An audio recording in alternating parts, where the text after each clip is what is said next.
Hi there, hi there. It's October and I'm coming. Ooh, I'm using not a green screen today. So look at that. That's not good because I got to go on a different meeting right after this that doesn't have it. So I had to pull it all down, but we're going to get some funky things going on this time. We'll make it work. It's October. We'll make whatever work. It's supposed to be scary, right? It's scary. It's just scary. My fingers disappear. I'm losing it. I'm officially losing it. Okay. Hi, my name is Trisha Braddock, and I'm with Ignite Insight and Innovation.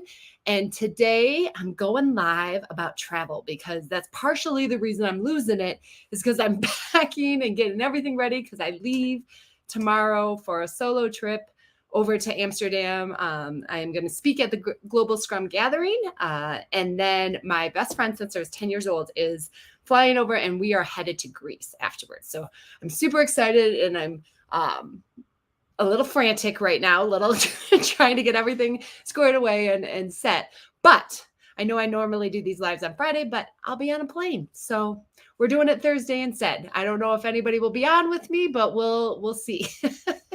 So today's topic, and fitting because I'm traveling, is kind of some of my travel tips, both in a professional sense and in a personal sense of things. And obviously, there's so many that are out there. So I tried to think of a little bit of things that are not necessarily the common, best practice travel things that you see all the time, and just tried to go for things that I think of probably because of issues I've had while traveling. And we'll go from there. So here are some of my tips when I'm traveling. Not the extensive list, but at least some of it. Create a pack list. I travel a lot because of work and personal, but I travel a lot and I'm a list person. And those that know me know I like my check marks. But also, there's just so many times that it's just the same things that you got to repack, right? In fact, I know some people that keep like a bag, they just repack it when they get back and they like leave that there and just change out the clothes and the shoes each time. And I'm kind of there myself, but I created a pack list that actually just has all of the things that I need each and every time. There are people on. Hey, Kara. Hey, Tony. I'm going to see you in Amsterdam. Super excited. And Tony says he has not started packing yet. Tony, I'm pretty much almost all packed now. So no judgment, but that's me. But it's helpful because I have that list, right? And so I can just go through it. And then I only have to change it out for what the weather is or the clothes that I'm going to be wearing or any special things that I need to take for work or for a class that I'm giving along those lines. So it never failed when I was creating a list each time. I'm like, nope, created a base list of my pack list on my computer, and then I just reuse that each time. Second one is if you are going to check a bag, which is a very dangerous thing, okay? Very dangerous thing to check a bag. But I get it because between workout clothes and then the number of shoes in the gym, there's not enough space. So I get the need. Although this trip, even though I'm going to go to 2 different countries and doing this, I'm still doing a carry-on. And now it is packed full, but I'm still just doing a carry-on. But if you are going to check a bag, besides like the air tag and like being able to see the bag, but trust me, I've gone through an airport, what was it, like 2 summers ago and saw all the bags packed up. It doesn't matter if you have an air tag or not, you're not getting your bag for a while, right? But here's the thing that if you do check a bag, and I've seen this too many times, put an extra outfit in your carry that you are taking onto the plane. I know you're like, I've checked a bag. I don't want to have to carry anything. Suck it up. Bring a little tiny roller board, like just one of those little ones that fit right under the seat, right? But bring an extra set of clothes with you. It has been countless times that I have seen, even when the bag does get lost, it's just 24 hours. I have been with people that we've shopped in Spain for clothes. We've shopped in all sorts of Florida for clothes. We've shopped everywhere for clothes. Just pack one extra outfit in the carry that you take on because it just never fails. In addition, who knows if you spill something on yourself or something happens, it's just handy to have, period. Okay. Third, I know I just said that I didn't do this, right? My bag is packed to the brink, but I'm having anxiety about it because I know that I'm going to buy souvenirs and things when I'm there. So if your bag is already completely full, you are screwed on your way home. and this has happened to me. And so when I'm in the US and traveling just in the US, I have been known to ship a box home to me. But when you're going overseas, that can get really super expensive. So I'm actually even having a little bit of anxiety about it, but I'm taking some of my lead without blame books. So I'm like, okay, the counter will be, those books will go. So I'll have a little bit of room. But always try and save some room. If you're packed to the brink, you're going to have a hard time coming back. Plus, I don't know if anybody else experiences this, like what fit in on the way there, even if you don't have anything extra, doesn't seem to fit the same way on the way back. I don't know what that is. I don't know. I don't know if there's some kind of phenomenon like about that, but it was for me.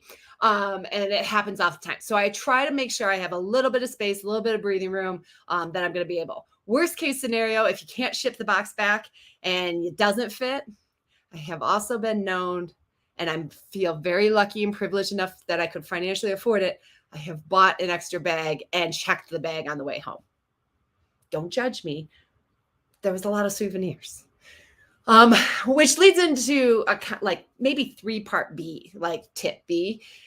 Get cool souvenirs. Like, I know this is a personal taste thing, but like all of those mugs and certain things that are really tricky to travel back with, I do magnets. I like getting a magnet everywhere I go. When I was on the Agile Alliance board, we'd all be like searching for magnets every time we go to a different place to have our board meetings. And so I really like magnets. They're small. You can get them in your bag. If worst case scenario, you shove it in your pocket, but it's something, and your fridge is big. It always has room for more magnets.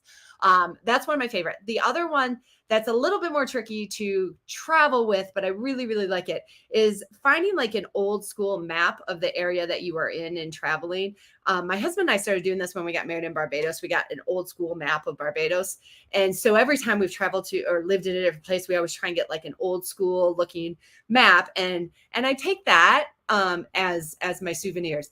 I don't need any more sweatshirts. I don't need any more t-shirts. I'm kind of careful about all of those things. Okay. But I know souvenirs are a personal choice. You do you. But magnets are the easiest thing for me, and they're just quick and small, and they don't take up a lot of space. And they're always easy to find too. Worst case scenario, you can always get another one at the airport if you needed to. Next travel tip, and do as I say, not as I do all the time. I try. I'm actually being pretty good about this trip, but don't overplan. You never know what's going to happen and things like that. So I have plans already for Saturday when I land into Amsterdam. I'm going to see a few people, Olav and Astrid, and just hang out. I'm so excited before the gathering even starts. But I talked to Olav yesterday. He's like, well, what do you want to do? I'm like, I don't care. I'm just happy to see you, right? Like, you don't always have to do these big elaborate things every time you go someplace. Sometimes just walking around and randomly walking around a town can be really cool in terms of what you're seeing in terms of culture and the local vibe and things that are going along the lines. I'll still do touristy things, but one of my favorite ones that I like doing is, we did this once when a group of us were traveling together. We actually hired like one guy, and he just took 3 of us in his car, and he took us to these different things. He was able to skip lines. Like, it was like some kind of, private guide. And at first I was like, oh, a private guide, that's going to be super expensive. But it actually wasn't that bad, because they've got connections to the hotels, and the hotels give them kickbacks for it as well. Or at least in this country when we were doing it. So explore kind of alternative options of being able to skip the lines, being able to see a different side. Like, he took us all over the country in different areas and showed us different things. And it was really, really cool, to the point that if I'm ever short on time and I really kind of want to see as much as I can of a city or an area I'm traveling to, definitely a way to go about it. It also helped that there were 3 of us and we were all distinct, so then we could split it up between the 3 of us in terms of cost. But it was pretty cool to drive around and see the city in that way, with somebody who knew what was going on and was living there with it. My next tip, and Oh, well, let me go back to that one. I'm not done yet. I'm not done ranting about that one yet. I love a good tourist. I did the Eiffel Tower, right? I'll do the big touristy thing, but also ask people what a local thing is. Like I said, I got married in Barbados. One of my favorite things in Barbados was just going and watching a local cricket game and watching them play, or going to a local bar and watching a rugby game while they were watching, and just kind of experiencing the local culture and not always the touristy spots. I'm not opposed to a good touristy spot. I will get my picture in front of certain things in Greece as well. But I sometimes it's the non-touristy things that really are just incredible and an experience, because that's part of the reason why you travel, right? Is to experience different cultures, to experience different ways of living and what's possible with them. Okay. And then my next tip, I just blanked on. I read something that I was going to talk about later, but then I forgot what I was just going to say. That's not cool. See, I'm frantic. I swear. I'm organized most of the time. So I'll go to the one that I just looked at and hope the other one pops back up in my head. I have traveled for many, many, many, many years, and I have carried a flashlight and a battery pack, solar battery pack, once those became available, forever. And I have lugged those things around and I've never used them. I almost used the flashlight once in a hotel when the fire alarm went off in the middle of the night. But the lights were still on. It wasn't a power issue. It was just the fire alarm. So I didn't need my flashlight, but I was like, I'm going to get to, I finally got to use, and it was a local travel. It was to a travel with my friends in St. Louis, and they had bad weather and they lost their power. And I had a flashlight and a battery pack. I have carried those things around for years going, just in case. And then finally they came in handy. So I still have a battery and a battery pack always in my bag, even though it does take up a little bit of space with things. So those are some of my tips. I don't remember what the other one was. I thought of a new one while I was sitting there talking, and then I blanked on it and I forgot. So must not have been a very good tip. I don't know what it is anymore. I thought of it while I was talking, because that's how I think as I talk, but it's gone. It's completely gone. So we're going to stay with those tips and go with that. So for those that I'll see in Amsterdam, looking forward to it. I'm excited. And then coming up, I will also be traveling to Orlando for TechWell in November. Super excited for that conference as well. And I don't really have any public classes through the rest of this year. My next set of public classes are all in January. So I just did the Impactful Training and Speaking course. I just did the facilitation course. But I lie. I have one public big one. And it's a big one because it's in person in Denver. In November, we're going to do, Jake and Calabrese and I are going to hold Leading Amazing Teams course, which will be the first time we're doing a public in person since before 2020. I'm excited about this trip. I might be even more excited about that. So if you are going to be in Denver, you're interested in attending this class, but you're having a hardship in any way, please reach out to me. I try and do my best to help as much as I can. The class is guaranteed to run. It's already half full. So check that out as we're going. So that is my last public available option from a course perspective this year.